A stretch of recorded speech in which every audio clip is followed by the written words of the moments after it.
Good evening. Thank you for coming this evening. Boy, it really does feel like a performance here when they put these lights on. It's not the traditional academic stage, this one. Tonight we have a special guest and a special event and a special lecture in the presidential lecture series. I had the pleasure of meeting Dr. Singh, was it a year ago? When she was here visiting with her husband, who is currently the Deputy Chief of Mission at the Embassy of India in Washington. And we had a brief conversation, and what struck me, and I say this in the most laudatory fashion, was that in some ways so much of her background is emblematic of this Cleveland community, a community that has a large, diverse population base, a very large Jewish population, a very large Indian population. And I thought that her experience and her work and her scholarship in some ways actually was so complementary to the city that we live in, that I was very anxious to have her here to visit. Now, I think she's on her third event today. Of course, the most important event was her meeting with students this morning, 3 classes of students this morning. Not that this is not an important event, but students are the main event at Cleveland State University, as they should be.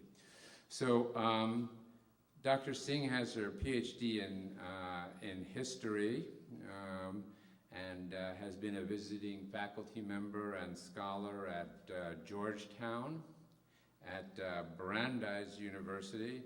Actually had a conversation today with I don't know whether Yehuda Reinhardt was there, when you were there. So I spoke with Yehuda today at Bar Ilan University, at Haifa University, and at the University of Delhi. Among her publications, and this will give you a sense of why I felt that this intersection of cultural and historical and political experience had so much resonance. Among her books are Being Indian, Being Israeli, Migration, Ethnicity, and Gender in the Jewish Homeland, Gender, Religion, and Heathen Lands, American Missionary Women in South Asia, Gender, Partition, and the Jewish Diaspora. It is an incredible and a unique set of research interests and scholarship, again, that has a flavor that I think is particularly resonant and salient to Cleveland. So it took us a little while to put all this together, but I'm so delighted that Dr. Singh has come to visit us at Cleveland State University and in Cleveland, and please welcome her to the lecture. Oh, they turned it off this much better. Namaskar, Shalom, and good evening. As President Bergman just said, in 2009, when I met him at a reception in Mr. Sondhe's house, who has honored me by his presence, it was one of those very nice short conversations which tend to subside when people go away. And then he surprised me a few months ago, short email saying, well, and I said, very well. And so here I am, and very, very honored to be here for the way my visit has been organized. I am so delighted, and I thank you very much for both of you being here and for setting it up the way it is, because meeting students is always a very vital part of visiting a university. They are the ones who make the university. And I love what I do, and I love being in the classroom, so that was important. And today I feel, standing here by the railing, I felt like I may as well sit on one of those chairs and start talking. So thank you very much for making me feel so at home. And I think what I'm speaking about is truly reflective of the Indians and Jews I can now claim to be my friends in Cleveland. During the last 3 decades, I have lived in 6 different countries, enriched by diverse cultures. I've had the occasion to study societies, and especially Indian diaspora communities, that have emigrated and chosen distant homelands for themselves. Among these, there were hundreds of physicians, engineers, scientists, and some academics who left India in search of better prospects in the West. Many were smitten by the American dream, and crossing the Atlantic, they made America their home.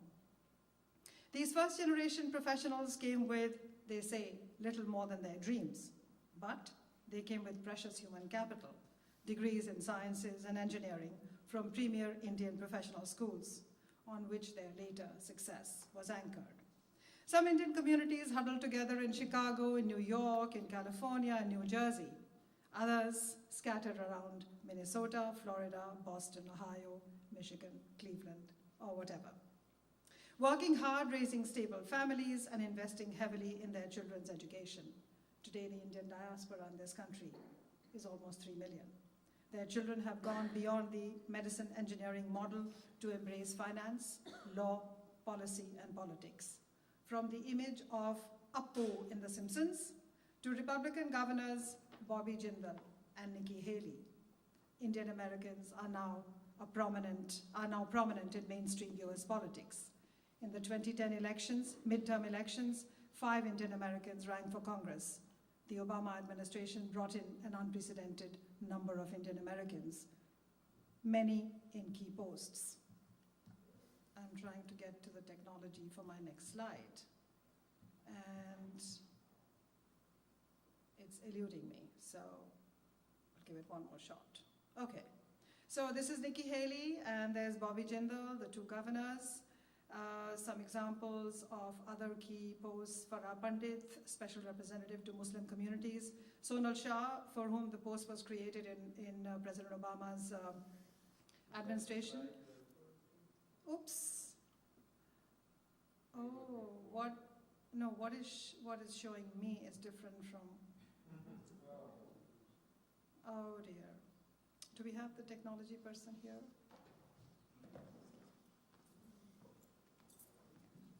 That's not what's showing me.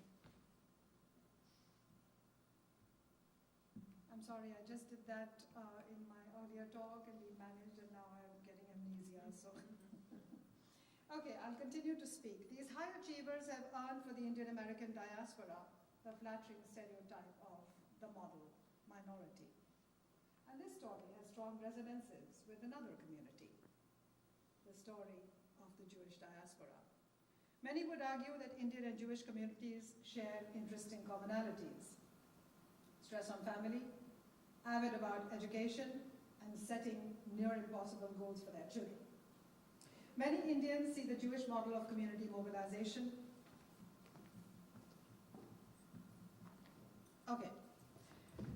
Many Indians see the Jewish model of community mobilization worth emulating. Personally, I'm fascinated with the second generation of Indian Americans who are smitten by politics, but that is my work in progress. Today, I will share with you the story of my most recent research on a diaspora community which is both Indian and Jewish.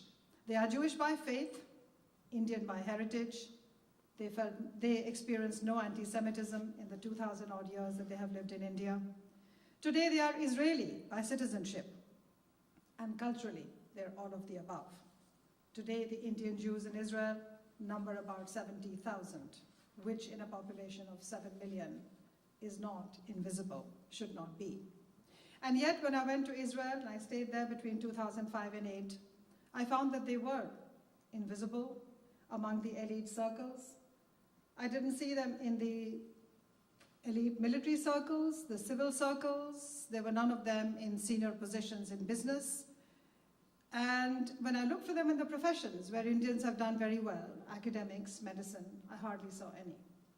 And then I looked for material on them, and I found that the only story about the Indian Jews was about their story 2,000 years ago. But they have been in Israel for the last 60 years. So my questions were, when they left after the late 1950s, what happened? Why did they leave from a country where there was no anti-Semitism? How were they attracted, and to what were they attracted? What was the land of milk and honey they imagined? And when they reached, was it truly the land of milk and honey? So I traveled across Israel, which is not huge for someone who comes from India. When they tell you you can do from the northern tip of Israel to the southern in 7 hours in a slow car, then you know that you can do it. But more than that, I went to very, very small places looking for the Indian community. And I found them. I met about 200 people. I did long interviews of about 150 people. Men and women narrated their stories of the early struggles, of the difficulties, of reasons why they had left, from a whole range of reasons, Zionism being attracted to the Jewish homeland, to other people who felt that they would be able to practice their Jewish faith more in a society that was Jewish. Other people who were attracted by the Jewish agencies' lure of a new life in a new country. You'll have, your children's education is taken care of. You'll have a home of your own. And many people who were in joint families said, wow, I won't have to live with in intergenerational homes. So there were a variety of reasons for which people left. But the difficult part was how these people who had been Jewish in India, living in mixed neighborhoods and pluralistic societies, in a pluralistic society, found that they didn't blend so easily into mainstream Israeli society. They were Jewish in their personal lives in India, but otherwise they lived indistinguishably. But they became part of the Mizrahim, or the Oriental Jews, who were darker skinned and associated with backward poor countries because they came from Morocco, from Syria, from Algeria, and so on. So for the first time, Indian Jews felt marginalized. They were used to having served in the British Army. They had served in the railways. There were many of them who were professional, especially the largest community that was the Bnei Israel from Maharashtra and Gujarat and Bombay. They felt that their education and degrees were overlooked because they were stereotyped as coming from a backward, poor, uneducated country.